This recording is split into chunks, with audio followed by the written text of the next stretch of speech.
بسم اللہ الرحمن الرحیم الحمد للہ والصلاة والسلام علی خیر خلق اللہ اما بعد۔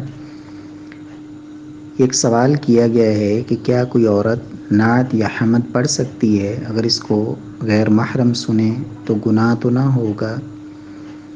خواتین کی ایک مجلس میں نگہت ہاشمی حفظہ اللہ وہ سرٹیفکیٹ دے رہی ہیں، اور اس موقع پہ خواتین نعت اور اصلاحی اشعار پڑھتی ہیں جو یوٹیوب پر بھی دیکھی جاتی ہیں۔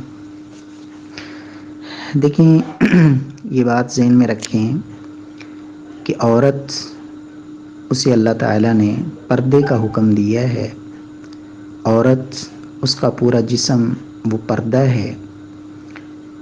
البتہ عورت کی آواز وہ پردہ ہے یا نہیں؟ تو اس میں درست بات یہی ہے کہ عورت کی آواز وہ پردہ نہیں ہے۔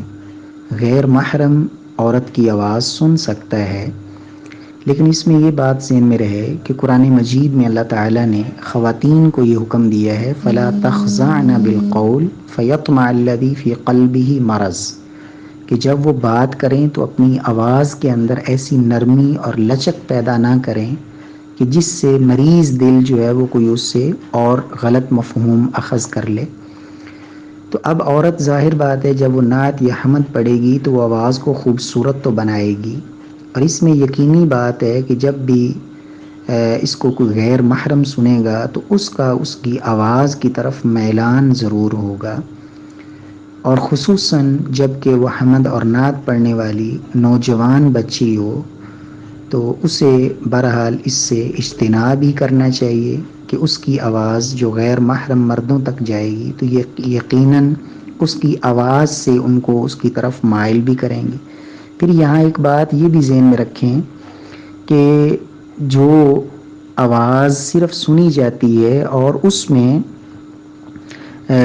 اس کی طرف میلان تو ہے، لیکن اس تک اس کی رسائی ممکن نہیں ہے، تو یہ پھر ایک تیسرا پہلو نکلتا ہے کہ آواز سن کر اس تک وہ پہنچ نہیں سکتا، اس تک اس کی رسائی نہیں ہے، تو یہ اس کا حکم جو ہے وہ بھی پھر ایک الگ پہلو میں ہوگا۔